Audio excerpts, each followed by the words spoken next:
said I want to be number one. Little did I know that I would, Star Alex Eala takes center stage at the BNP Paribas Tennis Paradise in Indian Wells. And of course, it's hard to imagine that now because we're so far removed from it that it's almost hard to... 61%. That is how many tennis fans, in a live poll of over 400 voters, predicted that Alex Eala, a 20-year-old ranked 31st in the world, would win the Indian Wells title outright, placing her above Sabalenka, Swiatek, and Rybakina. I do my best. I do what I can, and just if I see an opening. She has more confidence, and she goes for her shots without any doubt, I would say. Eala is set to compete in the singles and doubles events. Now here's why that number matters more than you think. 3 days ago, she walked onto Stadium 1, the 16,000-seat centerpiece of Tennis Paradise, and dismantled Coco Gauff so convincingly that the world number 4 retired at 6-2, 2-0 with a left arm injury, getting an MRI the very next morning. Her practice sessions were pulling bigger crowds than Alexander Zverev and Taylor Fritz put together. Indian Wells posted their most watched YouTube video of the entire 2026 tournament, 94,000 views, just by following Eala around for a single day. Martina Navratilova has gone on record saying she genuinely can't believe the ticket madness surrounding this young Filipina in California. The sold-out chaos gripping this tournament is something even tournament headquarters wasn't prepared for. An era is being born in this desert, and the mainstream tennis world is still scrambling to catch up.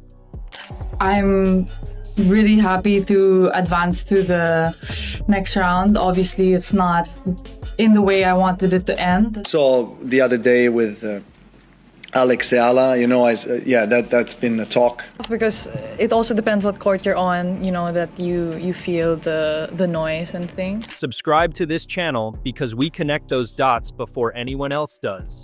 The full picture of exactly how this ticket madness started, escalated, and shocked even the legends of this sport starts right now. To understand what is currently unfolding at Indian Wells, you have to go back to where this phenomenon actually took root. Not in California, but in Miami, Florida in the spring of 2025. Eala arrived at the Miami Open ranked outside the top 100. She was relatively unknown outside of the Philippines, a 19-year-old left-hander who had trained since age 13 at Rafael Nadal's academy in Mallorca. What followed over the next 2 weeks redefined her career and, in many ways, began reshaping women's tennis.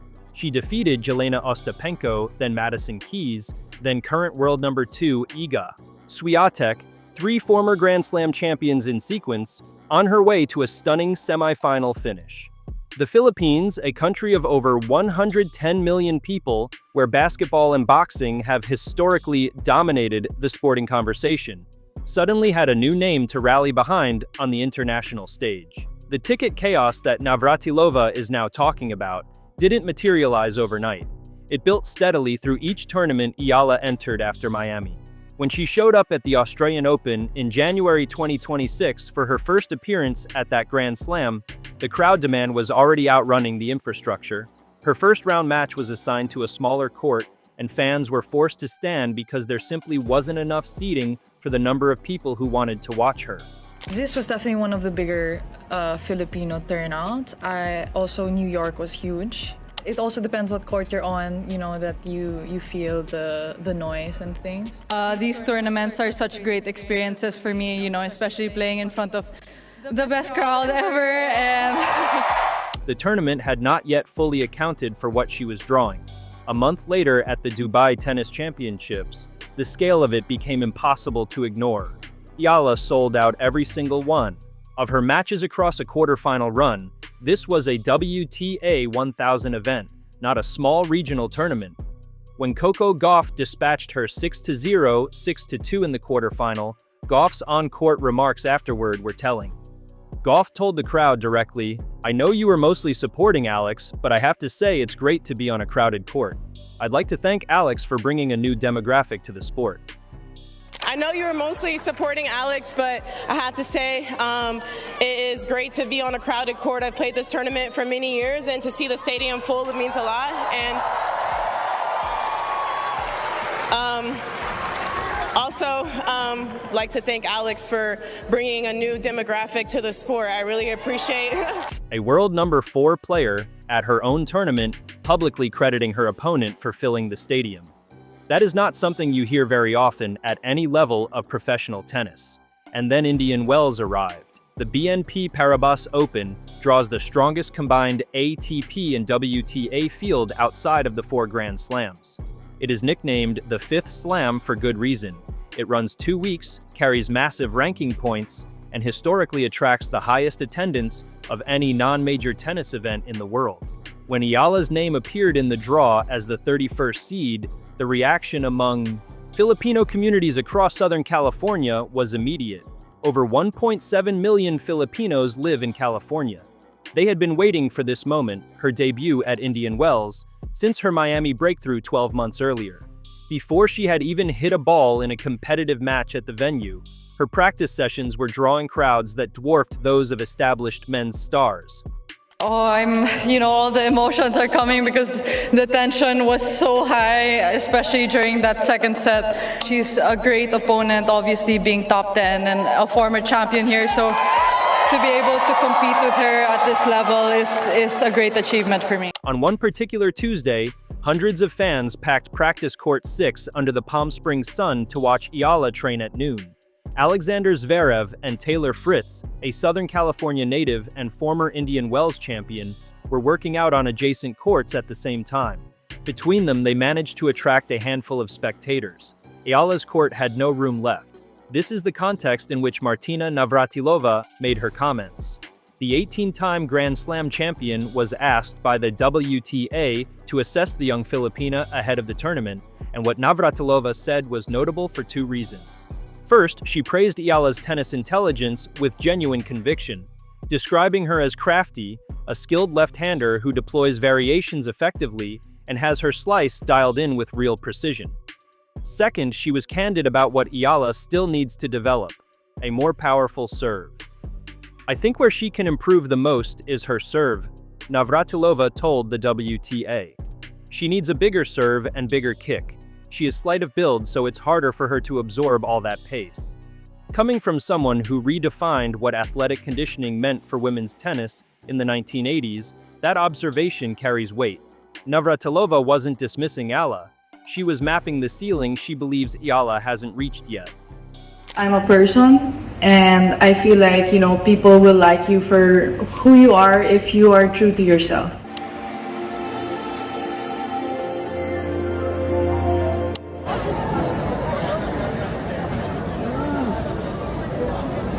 Hi everyone, I just wanted to come on here and thank every single one of you for your support, taking the time and effort out of your day to be there and cheer me on with the other girls. It means so much, especially at this time of the year. What happened on the court against Diana Yastremska in the second round suggested Eala had been paying close attention.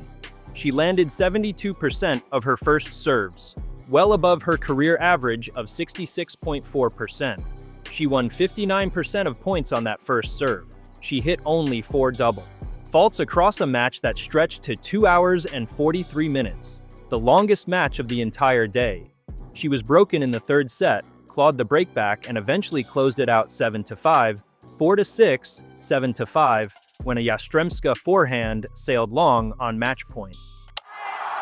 Lovely respect between the two, but it's Alex Eala who thrives in these matches. She thrives in these kinds of atmospheres.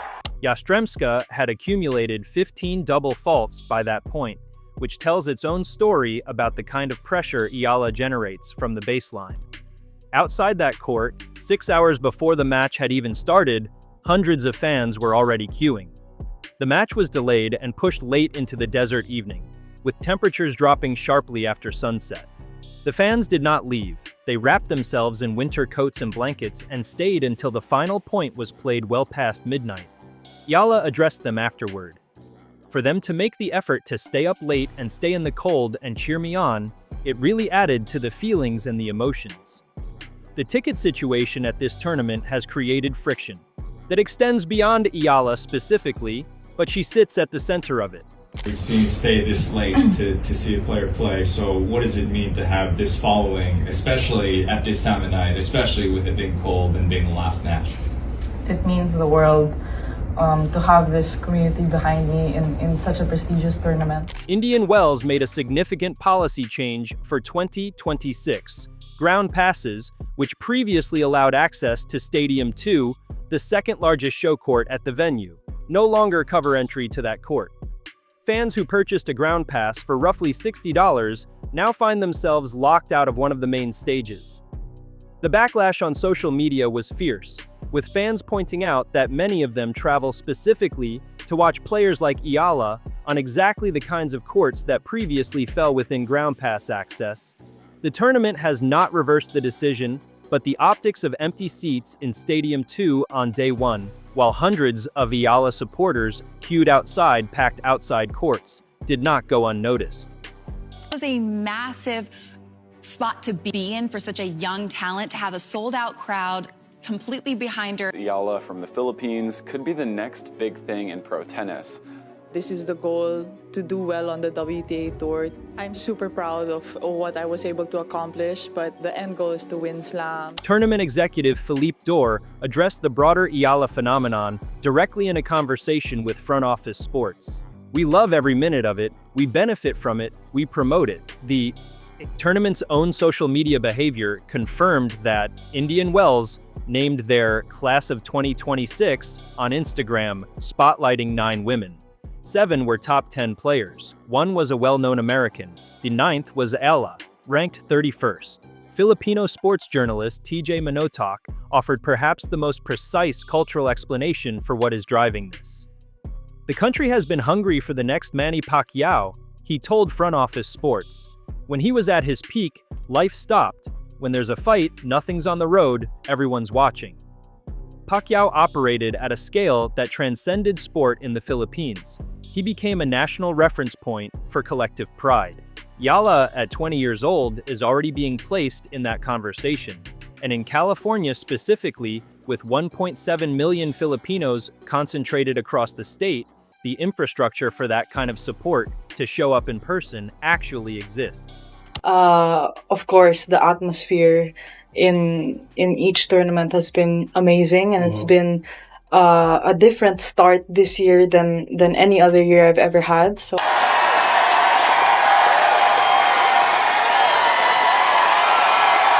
Eala is set to compete in the singles and doubles events. With energy like that, you don't get tired, so it was good. And Alex, so good to have you out here for the first time. How special was that? Having too much crowd on this or any other tennis tournament is a very good problem to have. Her Instagram following sits at roughly 960,000, nearly 1 million more, than double the followings of established players like Jessica Pegula, Madison Keys, and Amanda Anisimova.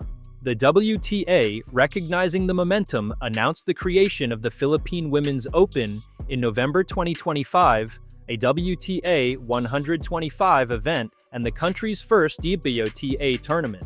Tickets for the final sold out before Eala had even confirmed whether she would participate. That 61% poll figure circles back now with fuller context. When over 400 tennis fans predict that the 31st ranked player in the world wins an event that includes Sabalenka, Swiatek, and Rybakina, the result in the third round of that event becomes newly relevant. Goff retired at 6-2, 2-0 with a left arm injury serious enough to require an MRI the following morning. Eala advanced. The draw ahead of her opened up, and the Filipino contingent packed into the upper bowl of 16,000-seat Stadium 1 roared loud enough that Eala turned to acknowledge them specifically after the match ended. Whether or not she wins this tournament, the structural shift in women's tennis that her rise represents is already locked in. Navratilova is not surprised by talent. She has seen generations of it. What she described as unbelievable is the ticket madness, the practice court crowds, the cultural gravity that a 20-year-old who was outside the top 112 months ago is now generating at one of the sport's most prestigious events. That is the story, not just a good young player coming through, a redefinition of who tennis belongs to and which communities decide to show up and claim it. If you want to stay ahead of every development in this story as Indian Wells continues, hit subscribe and turn on notifications, because this run is far from over, and so is our coverage of it.